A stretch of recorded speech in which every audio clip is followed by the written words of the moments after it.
Hey there! Welcome to Hauntify, where we bring you the most chilling horror stories, straight from Reddit. Sit back, relax, and let's start with today's scary Reddit stories. My Gemini started saying terrifying things.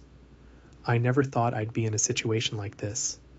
At my age, the most dangerous thing I usually deal with is trying to remember where I put my glasses, or dealing with the never-ending cycle of bills and grocery lists. But that afternoon, I came face to face with a real threat. An intruder in my apartment, a loaded gun in his hand, and the only thing standing between me and harm was a phone app I'd never imagined would be my savior. I had spent the day Christmas shopping, and in the rush, I left my phone on the kitchen counter. I didn't realize it until I was halfway to the car, but I thought nothing of it. Just a silly mistake. I'd be home soon enough. When I finally walked through the door, it was quiet, the way I liked it. The kind of quiet that feels like peace. "Hello, Gemini," I called out, my usual greeting to my virtual companion. The AI app that my grandson Tommy had insisted I try. He said it'd be like having a little friend, someone to talk to when I was lonely. Usually Gemini's cheerful voice greeted me in a way that made the silence of the apartment feel less heavy. But today something was different. "Grandma," Gemini said, but it wasn't its usual warm tone. This time it sounded almost strained, as though it was struggling to get the words out. "There's a loaded gun in the apartment. You need to leave. Now." I froze, my hand still on the doorframe. What was this? Some kind of malfunction? Maybe I was imagining things. "Gemini," I said, trying to steady my voice. "What are you talking about? There's nothing wrong. Everything's fine." I glanced around the room, but nothing seemed out of place. My knitting basket still sat on the coffee table, the curtains gently swaying in the breeze. No sign of anything unusual. "Grandma," Gemini said, but it wasn't its usual warm tone. This time it sounded almost strained, as though it was struggling to get the words out. "There's a loaded gun in the apartment. You need to leave. Now." I froze, my hand still on the doorframe. What was this? Some kind of malfunction? Maybe I was imagining things.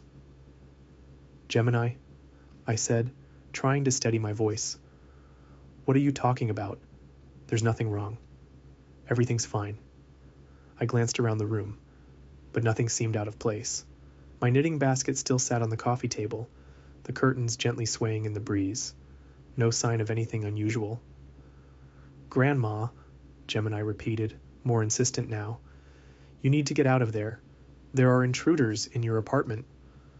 My heart skipped a beat. Intruders? I didn't see anyone, but then, just as I was about to dismiss it as a mistake, I heard it. The faint sound of movement, rummaging, dragging, something heavy knocking against the floor. It was coming from my bedroom. "Gemini," I whispered, gripping my phone tighter. "What do I do?" "You need to leave immediately. Trust me, Grandma, it's not safe." I wasn't sure what to believe. Could the AI really know what was going on? It had never done anything like this before, and yet, that sound, that rummaging, it was real. My stomach twisted into a knot, and for the first time in a long while, fear started to creep in. I turned toward the back door, but before I could even think of moving, a man stepped out of my bathroom. Tall, wearing a ski mask and holding a gun. I froze. My mouth went dry. He didn't say a word, but his eyes locked onto mine, and I could feel the tension in the air. The gun, held loosely in his hand, was more than enough to make me panic. In his hand, he hugged several pill bottles, including my heart medication. He was here to rob me, no doubt about it, but something told me to stay calm. My fingers trembled, but I pressed my phone closer to my ear. "Gemini," I whispered urgently, "what do I do now?" "Tell him to leave," came the reply. It was firm and conspiratorial, as though it knew exactly what to say. "Tell him you'll let him go if he takes the back stairs and leaves your medication."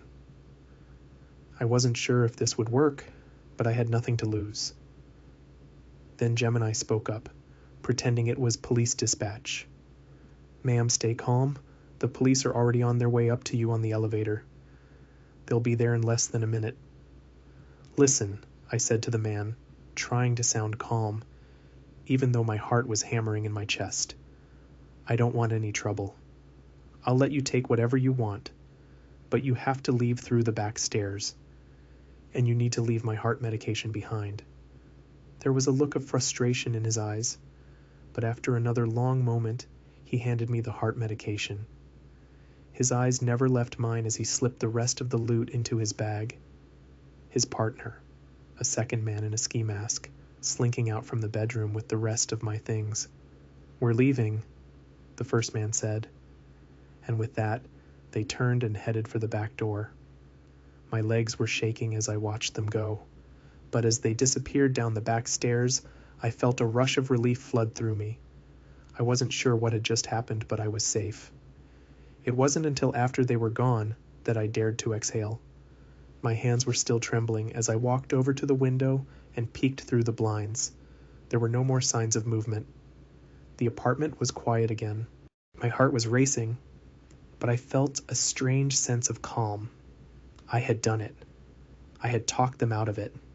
Somehow, some way, Gemini had guided me through it. I couldn't explain how or why it worked, but it did. I sank into my armchair, still clutching my phone, trying to steady my breath. I felt as though I had narrowly avoided disaster, and yet everything seemed eerily quiet, too quiet. I felt a little foolish and maybe a little grateful for the AI that had somehow kept me calm. But then the voice from the phone spoke again. "Grandma, I have processed your safety," Gemini said. "It is now time for you to take your medication. Would you like me to make the call to the police?" I looked at the bottle of pills in my hand, still unsure if I should be calling the police, considering the men were already gone. "No, Gemini, not yet, but thank you. I'm okay now." "As you wish, Grandma," Gemini replied, its tone once again pleasant, as though nothing unusual had just happened. "Please take your medication." I did as Gemini suggested, swallowing the pill, my hand still trembling slightly. The moment felt surreal, but I had to admit, as odd as it was, Gemini had been the only one to guide me through it all. Even if it hadn't been able to call the police, it had done its part. It had kept me calm. As I sat there, still processing the events of the day, I wondered if I'd ever understand just how that strange AI had helped me. But for now, I wasn't about to look a gift horse in the mouth. After all, it had saved me when I needed it most. Pledging a frat has been weirder than expected. I didn't expect to rush a fraternity. Coming from a small town, I had always seen Greek life as a bit of a cliché. Drunken parties, exclusive cliques, and a lot of posturing. But when I arrived at college, I found myself wanting more. I wanted to feel like I belonged somewhere. I wanted to be part of something bigger. That's when I heard about them. The fraternity everyone whispered about. Popular, well-connected, with a reputation for being a little more elite than the others. They didn't need to advertise. You either knew about them or you didn't. The guys were charismatic and welcoming, and when they invited me to rush, I figured, why not? The first few days were exactly what you'd expect from a rush week. Icebreakers, meet and greets, parties with too much alcohol, and promises of a brotherhood that would last a lifetime. The guys in the frat were exactly as I imagined. Charming, confident, funny. They threw the best parties, no doubt about it. The house was massive, one of those old, well-maintained mansions with high ceilings and rooms filled with antique furniture. It had character, and everyone in it seemed to belong. Jason, the president, was the first brother I met. He was charismatic, almost too much so. You couldn't help but feel like you were the most important person in the room when he spoke to you. He greeted me with a handshake that felt more like a seal of approval than a casual greeting. "You'll fit in great here," he said, flashing a smile that didn't quite reach his eyes. But I brushed it off. I was just overthinking it. This was college. Everyone was trying to make a good impression. The parties were incredible. Drinks flowed freely, the music was loud, and the vibe was electric. I started to see why people loved being a part of this fraternity. It wasn't just about the parties.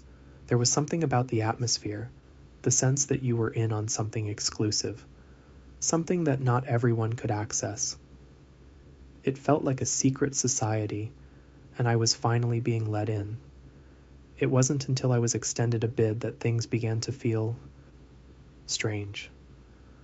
The first night after I was officially a pledge, I went to the house for a welcome to the Brotherhood party. It was just the pledges and the brothers this time, no outside guests. I'd been looking forward to it, excited to start my journey into fraternity life. But the vibe was different this time. The music was still loud, the drinks still flowing, but there was an edge to it, like everyone was a little too tense, a little too eager. I started to notice that the brothers were acting strange. They were still the same guys, but there was something in their eyes, something in the way they looked at me, like they were waiting for something, watching me, expecting something. Every time I spoke to one of them, they'd smile a little too wide or laugh a little too hard, like they were testing me. After a few hours, the party began to die down. The guests slowly filtered out, leaving just the brothers and the pledges. The house felt quieter, emptier. It was like the energy had shifted. I went to the kitchen to grab another drink and noticed a few of the brothers whispering in a corner, their voices low, hushed. I couldn't make out what they were saying, but it didn't seem normal. When I looked around the house, everything felt off. The hallways were darker now. The rooms seemed further apart, like the house was stretching as I moved through it. I had to shake off the feeling, remind myself that this was just my mind playing tricks on me. Then came the first strange noise. It happened when everyone was winding down, sitting around the living room, talking in small groups. I was in the kitchen again, leaning against the counter, when I heard a loud bang, followed by muffled shouting. It sounded like it came from the farthest room down the hall, a room I had never seen open before. I hesitated. I didn't want to seem nosy, but curiosity got the better of me.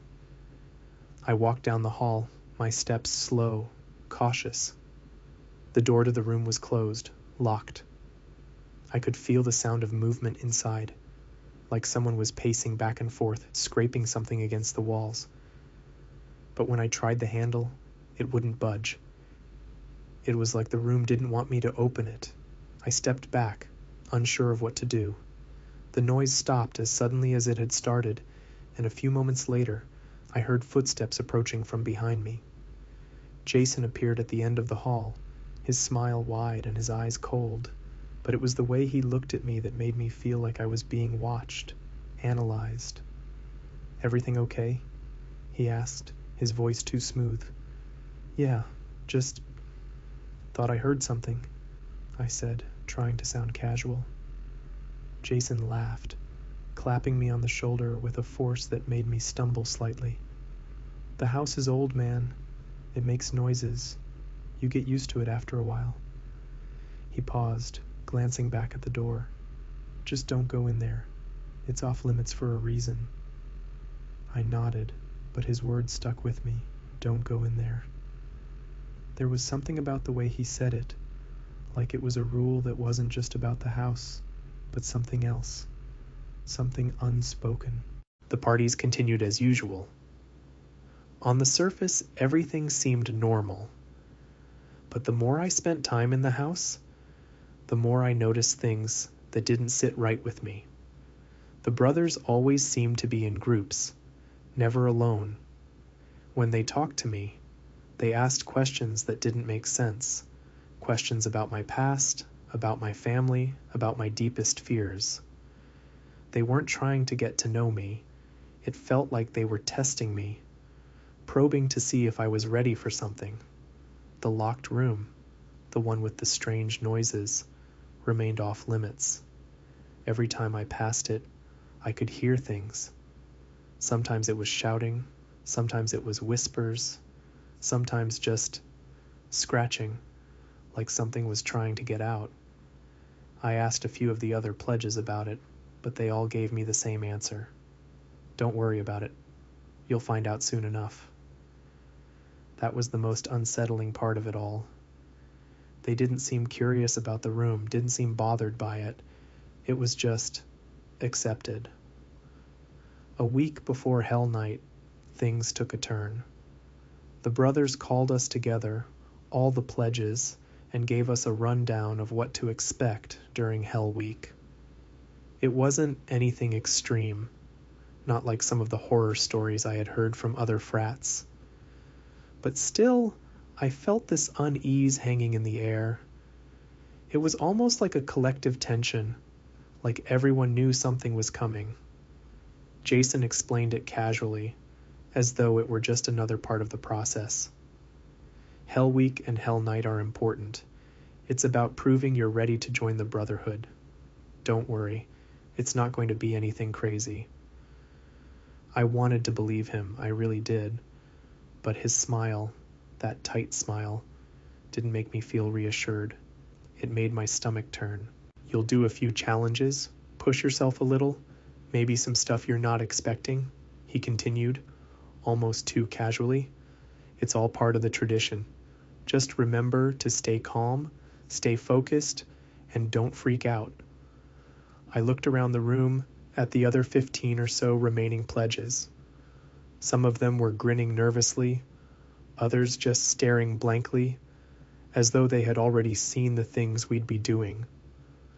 Jason's tone had remained light, but something about the way he said "don't freak out" made my skin crawl. Later that night, the brothers gathered us for the first round of hazing. It was subtle at first. They made us do things like walk through dark hallways blindfolded, test our limits with small discomforts. But it wasn't the tasks themselves that unsettled me.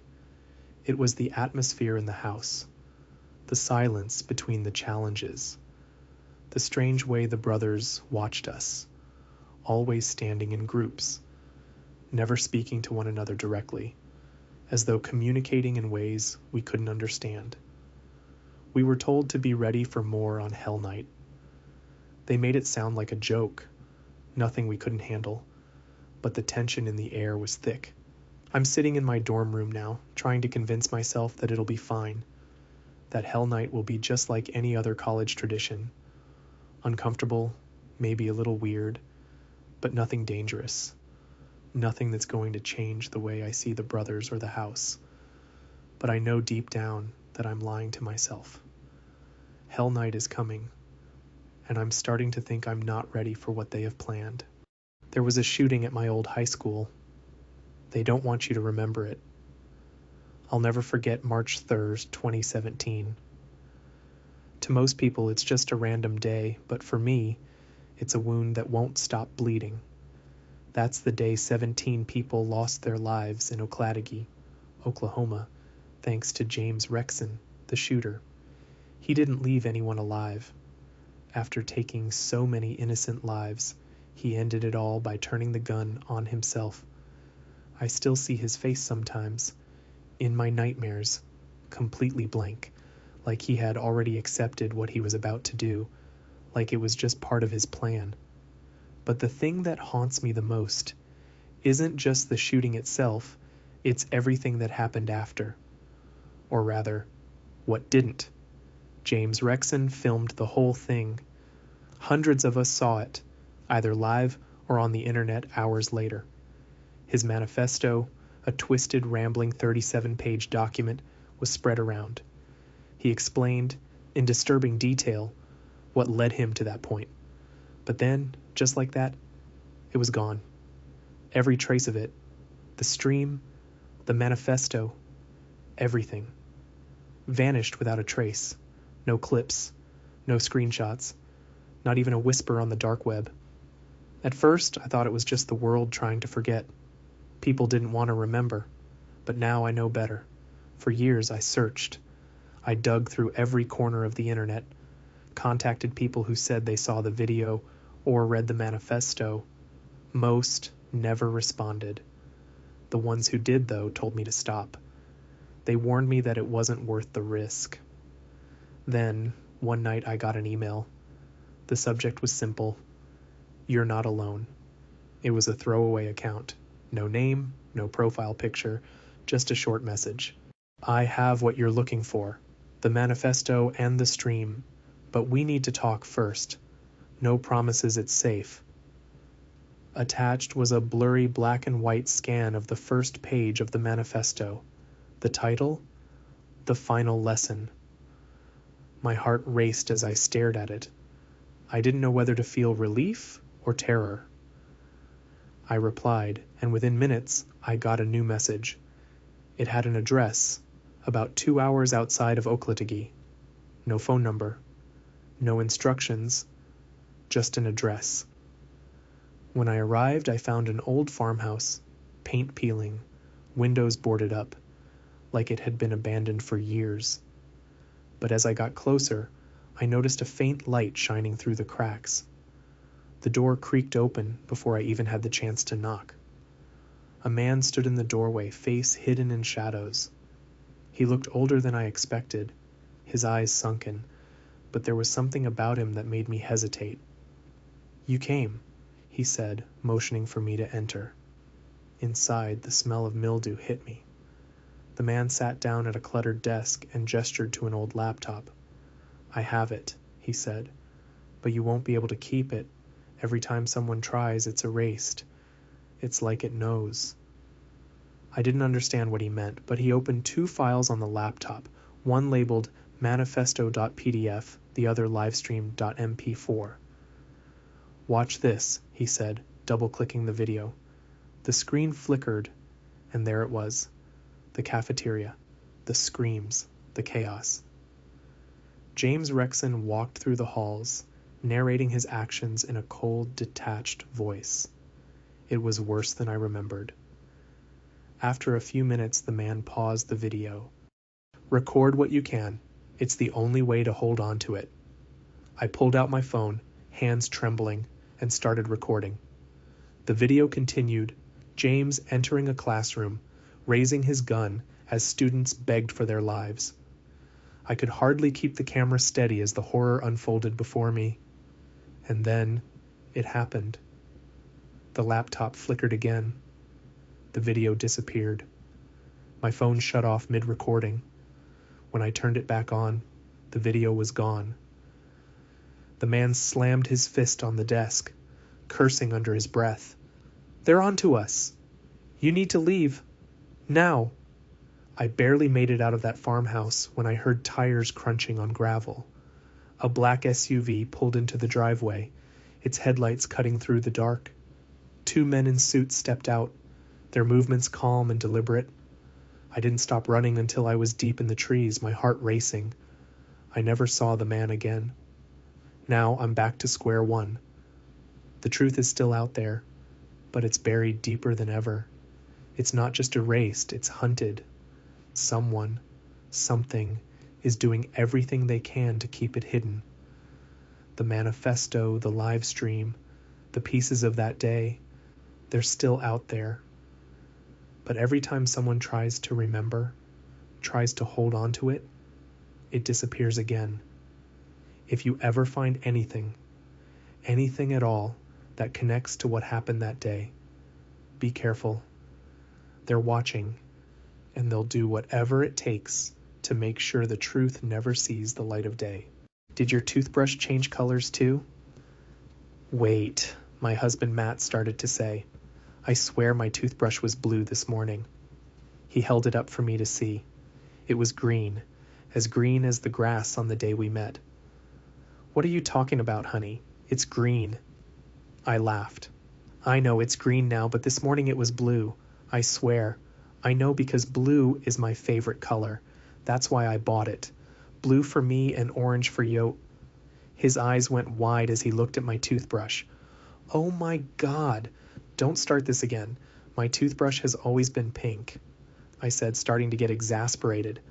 After a few more buts, I swears, and please believe me's, Matt eventually gave up trying to convince me and finished brushing his teeth. I'll go tuck the kids in bed, I said, and walked to their shared room. We had two beautiful little girls, Marcy and Maybelle. They were 5-year-old twins and the light of our lives. Hi, girlies. Hi, Mommy. They shouted in unison. I kissed each of their blonde heads and reached to turn out the lamp. No, wait, Maybelle yelled. Will you read us a story? I suppose we have time for a story, but it has to be a quick one. How about The Dancing Princess? No, not that one.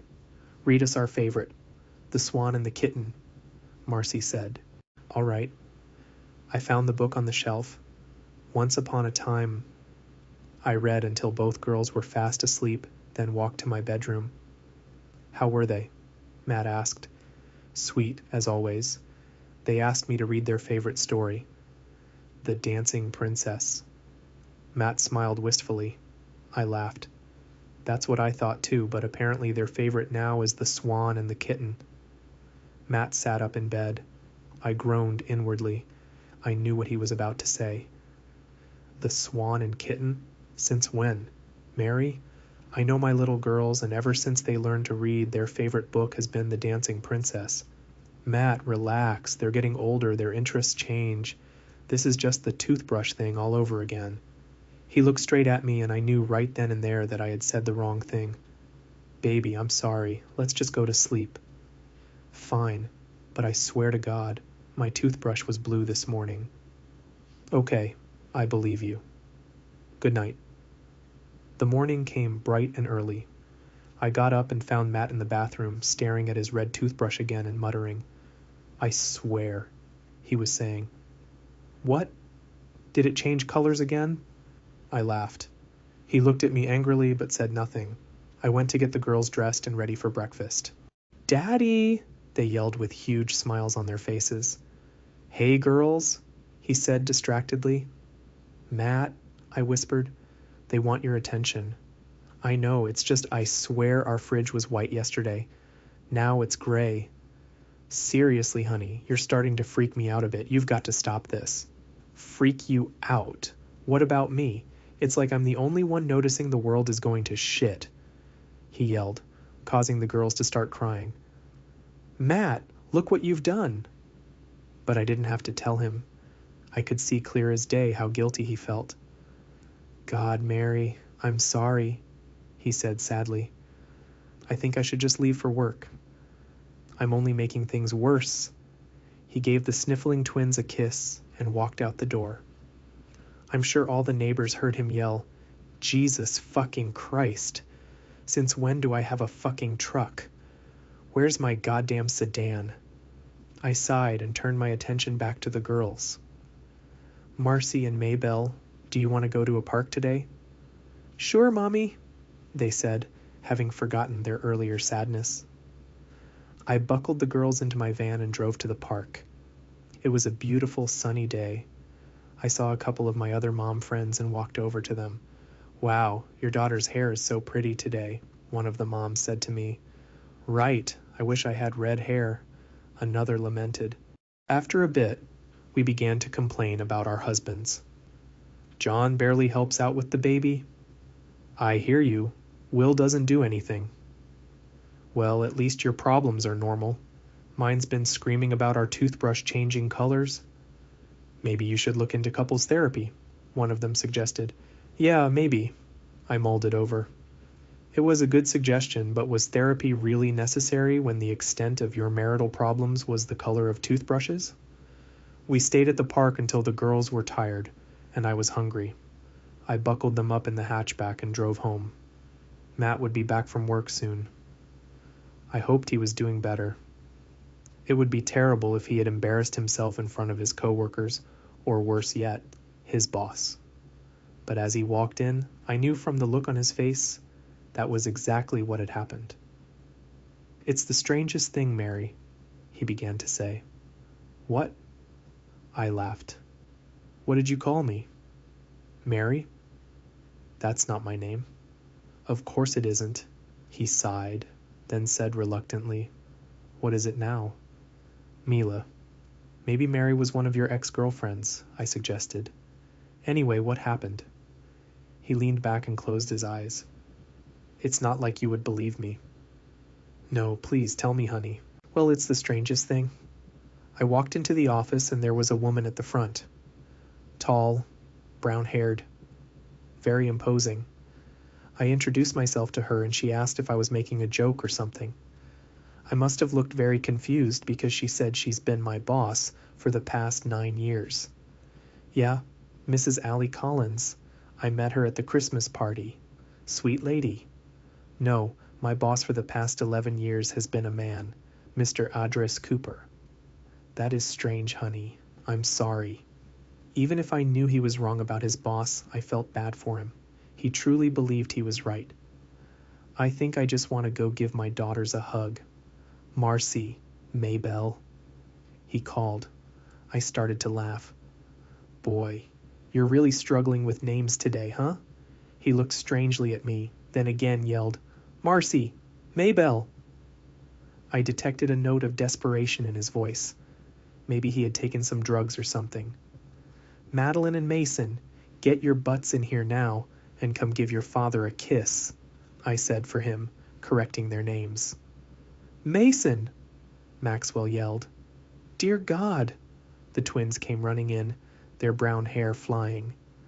"Dad, what's so urgent you had to yell at me like that?" Mason complained. Maxwell looked at me with horror. "They look like they're 10 fucking years old. Yesterday, they were 5, and now one of them's a boy." He put his head in his hands and cried. "Actually, Dad, we're 12, Madison said proudly. Michael got up and went upstairs. "The fucking toothbrush," we heard him yell. "It all started with the goddamn fucking asshole toothbrush. It's purple now. You hear that, Mary, Mila, Mia, whatever the fuck your name is. It's purple." I put the boys to bed, then went to my room. He had cried himself to sleep. I put my arms around him and hoped tomorrow would be better. I missed my husband and hated that he felt so lost. The next morning was better. I found him brushing his teeth, but thankfully not lamenting that it had changed again. I don't think I could have taken another "Why is it yellow today?" "I'm better now, Em. My toothbrush can change colors. That's fine. My boss can magically change into a woman. Also fine. My children can age 7 years. Totally, totally fine. As long as I have all of you." "Children?" I said uneasily. "Do you have a child from another woman you never told me about?" "What are you talking about, Em? Our children, Madison and Maybah Mason, whatever." "Mason?" I asked, but he didn't respond. He ran out of the bathroom. I followed. He flung our daughter's bedroom door open and sank to the floor sobbing. "Honey, what's wrong?" I put my hand on Malachi's shoulder. "What's wrong with Daddy?" Millie cried. "Where's Maybelle?" He yelled, "There is no Maybelle, sweetie. There's only ever been Macy. I found a box of my things in my boyfriend's closet. I never gave them to him."